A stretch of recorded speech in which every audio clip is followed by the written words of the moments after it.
Ребята, всем привет! Сегодня мы будем восстанавливать Audi Q7. Машина 2007 года, конечно же, машина не первой свежести, уже 100 раз подкрашивалась, черный цвет.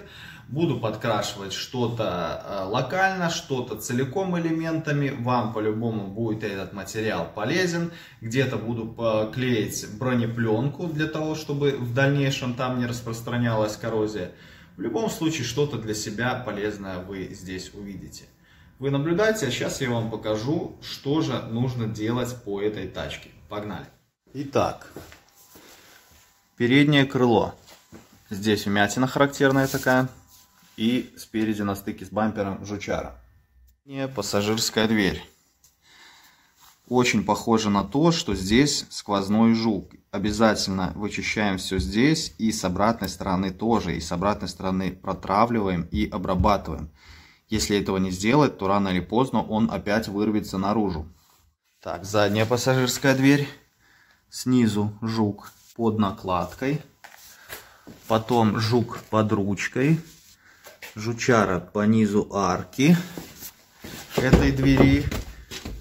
С внутренней части тоже будем делать. Потом внутренняя часть арочки под резинкой. Это постоянная болезнь, я уверен. Здесь жуки, на стыке с бампером жуки.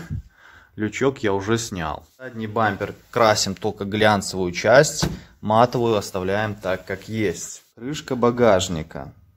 Жук ушел под фару. Фару я уже снял. Заднее левое крыло мы не трогаем вообще. Задняя левая дверь. Аналогичная ситуация. Под ручкой жук. По низу арочки этой двери тоже, соответственно, жучара. С внутренней части тоже жук. И под резинкой тоже жук. Снизу, соответственно, тоже жук. Все это мы гоняем. Что бы я хотел здесь отметить? Вот здесь, видите, сколько песка. Это неизбежно. Сколько здесь ни крась, здесь будет постоянно все это вычищаться. Здесь обязательно нужно клеить бронепленку, чтобы она сдерживала вот эти вот механические перетирания. Когда ты дверь закрываешь, песок перетирает красочное покрытие. Что здесь не делай, и если сюда не наклеить что-то, какую-то защиту, рано или поздно это опять вернется. А скорее рано. Водительскую дверь не трогаем, крыло не трогаем. На крыше 2 скола. Локально будем закрашивать. Короче, начинаем.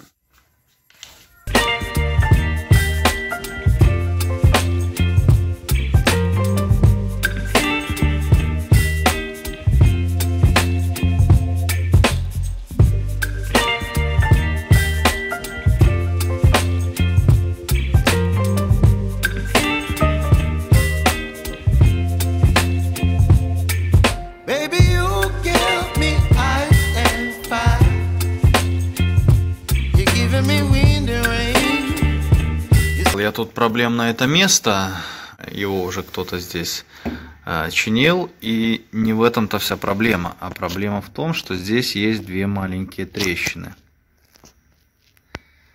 Раз и вот 2. Ну, оно видно. Я думаю, что скорее всего из-за этого изначально здесь и краска отваливалась. Созвонился с владельцем, сказал, что его нужно снимать и варить. Но проблема в том, что все болтики не тронуты. И когда машину он будет продавать, могут возникнуть вопросы, чего снималось крыло и чего оно делалось. Люди будут думать, что машина битая. Поэтому я ему сказал, давай изнутри лучше я тебе каким-нибудь клеем хорошим замажу, чтобы эта трещина не играла и шпаклевка не отваливалась. Что, в принципе, его и устроило. Но, опять же, это не панацея, и как это себя поведет, неизвестно. Так, а на двери, как я и говорил, оказались сквозные дырочки.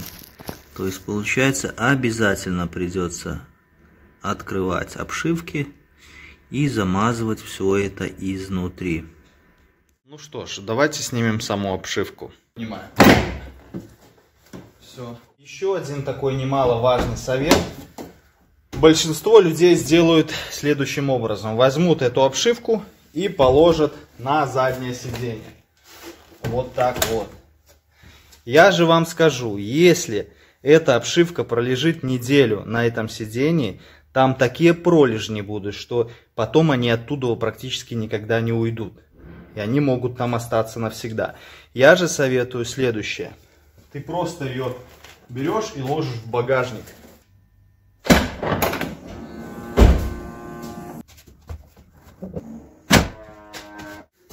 Итак, ну и для того, чтобы долезть до нашего очага коррозии, я бы, конечно, снял эту колонку.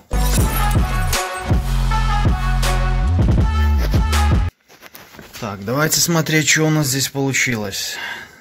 То есть здесь когда-то что-то происходило.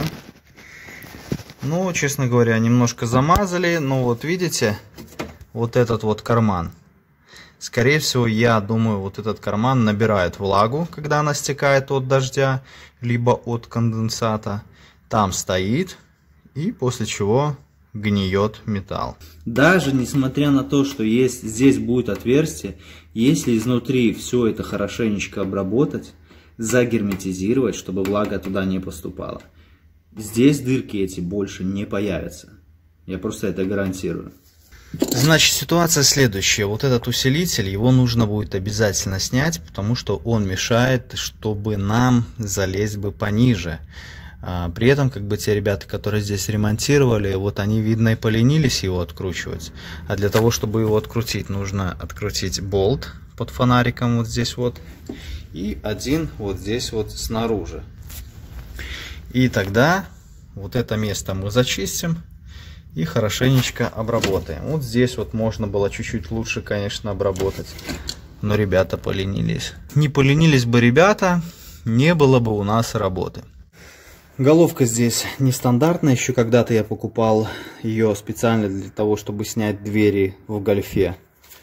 Сейчас я даже скажу, если кому-то мало ли может понадобиться. М10.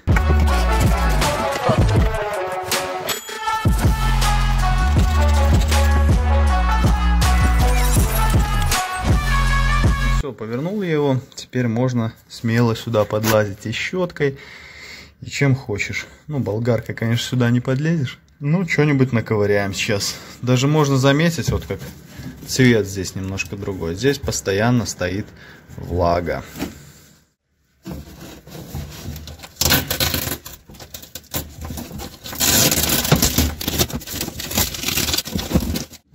Ну вот, смотрите. Вот именно те дырочки, которые были там, с той стороны. Короче, ржавчина очень глубокая, ну просто очень. Если здесь, к примеру, мне кажется, пропескоструится, то здесь дырок будет, ну, на порядок больше. Короче, сейчас я беру свой преобразователь, пару раз преобразователем пройду, после чего еще раз прочищу щеткой.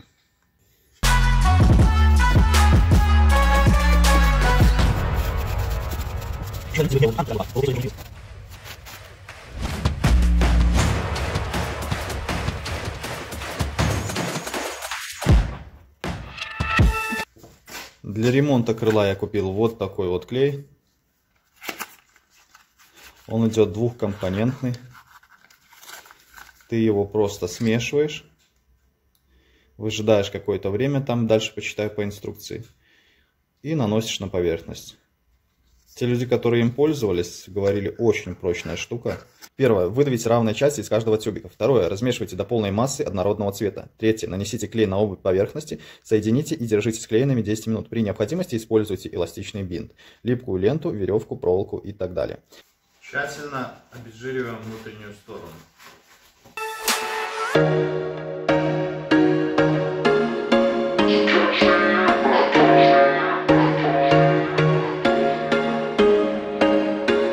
There was once a day that I would pray for you. I'd go and misbehave just so you'd notice too. Sneaking looks up and down from across the room. And damn, what a hell of a view. I feel good, you look great. I like you, I can't wait. A first time, a first date. You're so fine, I'm so late. You sip wine, I drink straight. Don't waste time to my place. I feel my heart erase. У задней двери вычистил всю ржавчину и нанес преобразователь. Вот это желтое, это не ржавчина, это реакция. Всю кромочку вычистил. И вот здесь под защитой. Соответственно, по внутренней стороне.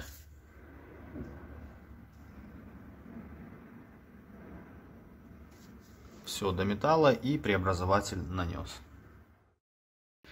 Да, ребят, вот в очередной раз я убеждаюсь тому, что если автомобиль изначально не обработать, то один черт он гниет.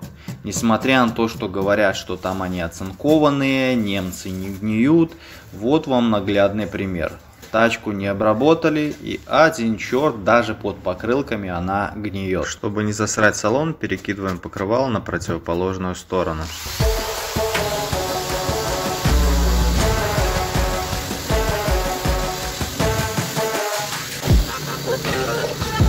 После того, как все я зачистил, нанес преобразователь ржавчины на ночь. Перемотовал я на машинке 180-й наждачкой. Переднее крыло алюминиевое, и алюминий чуть-чуть мягче, чем черный металл. И поэтому нежелательно вообще спускаться на этом металле ниже 150-й наждачки. Я взял 180-ю, так как цвет будет черный. И любые просадки будут видны гораздо лучше, чем на каком-то серебре. Использую я алюминиевую шпатлевку. Здесь все, соответственно, тоже я расточил 180-очкой и наверх положил алюминиевую. Так, на двери на этой аналогичная все ситуация. Ложим тоненькими слоями. Минимальное количество шпатлевки. Здесь все тоже расточил. А что касаемо по задней арке, я созванивался с владельцем, говорил, что ее по-хорошему нужно переваривать. И в итоге он решил, говорит, давай не будем ее варить, а давай чем-нибудь замажем. Ну, я сказал, давай тогда ее по-любому надо просушить, и внутри нужно хорошенечко обработать, чтобы какое-то время это все еще походило. Арку прошел 180-й наждачкой, расчистил все гранички, для того, чтобы не было усадки шпатлевки в дальнейшем.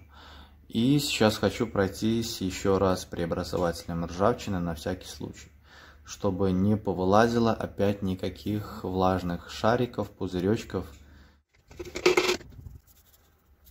Пока преобразователь ржавчины сохнет, занимаемся другой стороной. Берем 150-ю наждачку на машинку и выравниваем поверхность. Где потребуется, также наносим еще раз преобразователь ржавчины. И берем алюминиевую шпатлевку и выравниваем поверхность. На заднем бампере растачиваем все трещины, сколы, неровности и ложим 1-2 слоя тоненьких эпоксидного грунта. После чего уже сверху будем ложить шпатлевку. Делается это для того, чтобы создать максимальную адгезию между шпатлевкой и пластиком бампера. Перед тем, как уходить домой, я эпоксидным грунтом промазываю внутреннюю часть нашей двери, там, где были сквозные отверстия, для того, чтобы ржавчина уже дальше не распространялась. И параллельно промазываю внутреннюю часть арочек. С этой стороны, ну, соответственно, и с другой стороны тоже. А тем временем мелкое стекловолокно наносим на задний бампер, используя большой шпатель для того, чтобы выдержать плоскость. На алюминиевую шпатлевку положил тоненький слой универсалочки. На 320-ю наждачку я наношу сразу 2 слоя эпоксидного грунта.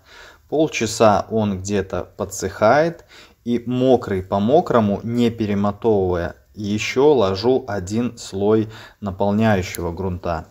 Грунт-наполнитель мне нужен только для того, когда я буду замотовывать грунты 500-й наждачкой, чтобы он мне дал возможность сохранить толщину слоев эпоксида, потому что эпоксидные слои дают максимальную защиту от коррозии.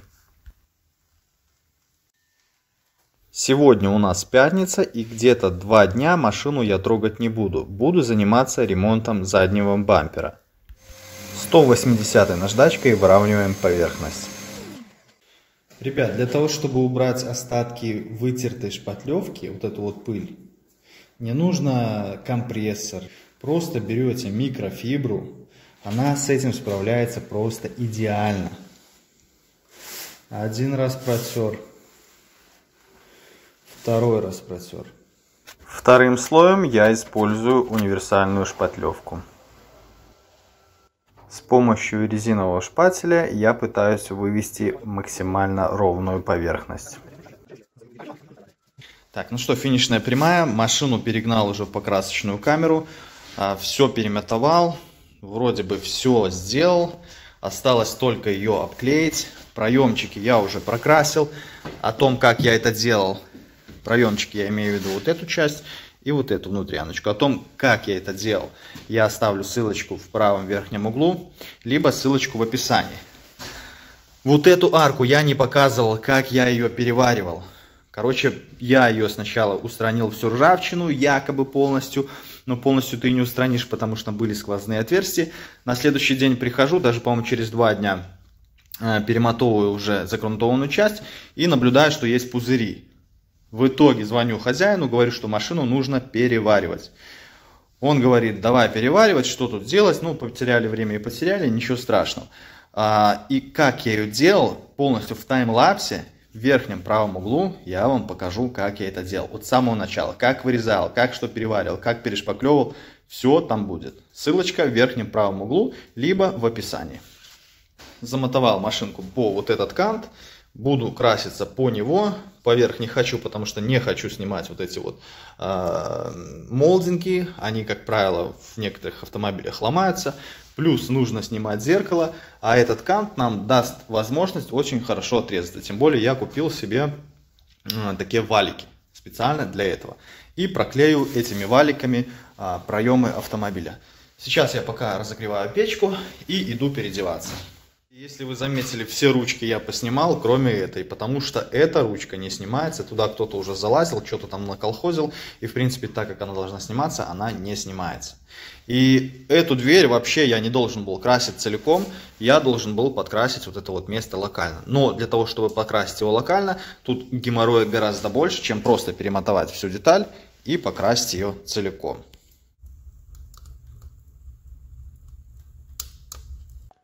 Итак, пару слов по обклейке. Сначала я клею скотч, на него клею пленку. После чего клею уже вот такой вот валик. Делается это для того, чтобы четкую граничку минимизировать. Первый слой лака ты ложишь в этом направлении, четкой гранички не образуется вообще. А последний слой ты уже держишь пистолет прямо. Четкой гранички они образуются тоже, но в принципе то есть лак попадает максимально близко к границе. И как только ты нанес первый слой, незамедлительно убираем сам валик. Лак еще в этот момент подвижный и четкой границы не образуется. Все, автомобиль заклеил полностью. Вот эти вот валики, которые будут отбивать граничку, наклеил уже после обезжиривания, чтобы туда, когда обезжиривать, под низ не пытаться залазить и не наделать там бороды. Все, помещение пролил, стены продул, заливаю базу, одеваю костюм свой и начинаю красить. Ну что, ребят, я в маске, немножко поору, может меня будет плохо слышно, но не обращайте на это внимания.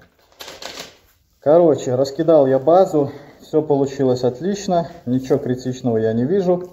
Единственное, вот эти штуки нужно продавливать, потому что оно со временем отклеивается. Сейчас я мою пистолет от базы, смешиваю лак, разбавитель 10%, универсальный лак Брюликс. Погнали. Ну что, ребят, машинка открашена, пылинки присутствуют, ничего критичного здесь нету. Если же использовать катер, то вообще никаких проблем. Катером колупнул, машинкой полирнул, все. Так что как-то так. Завтра уже ее расклею полностью, выгоню на улицу и вам покажу, что получилось. Я не знаю, я даже скорее всего ее и полировать и не буду вообще.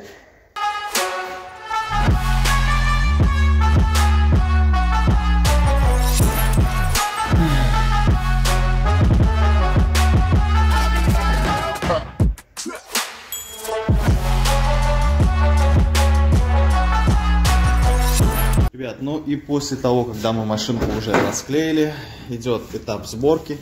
Первым этапом я обрабатываю вот это вот место. Пушечное сало растапливаю феном и наношу его сюда.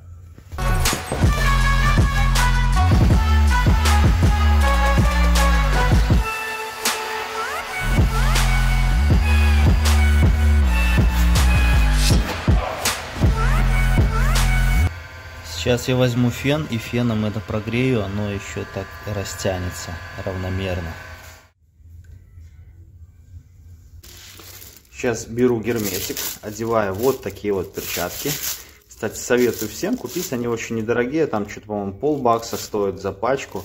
И очень удобно работать с герметиком, с мастикой, с пуш-салом, со всякого такого рода материалами. И буду замазывать герметиком внутреннюю часть арки. Так вот все это выглядит. Сейчас это все подсыхает.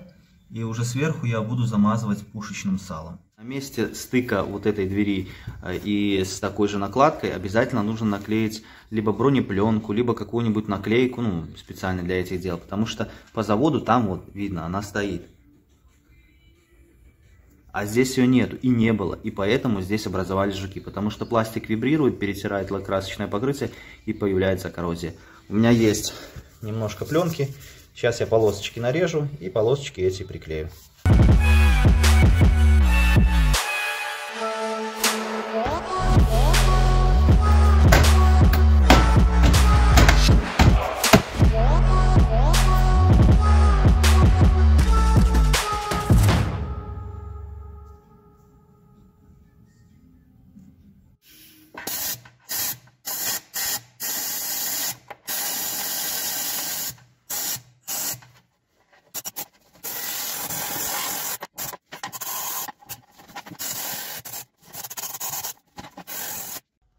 Так, полировать всю машину не буду. Сейчас я сполирую на крыше вот этот вот переход. Для этого мне понадобится машинка и 1000-я наждачка. Сначала прохожусь 1000-кой, потом прохожусь 1200.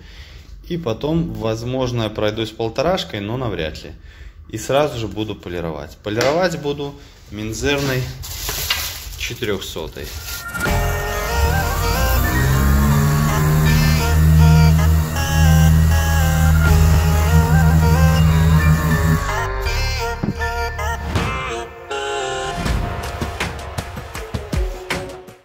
Никаких границ здесь практически не видно.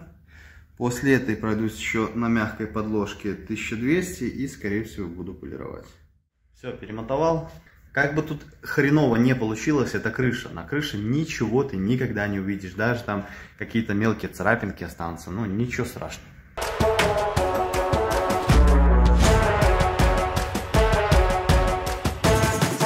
Короче, здесь замотовал только 1200, потому что если где-то ты пропустил 1000, то уже очень сложно отполировать.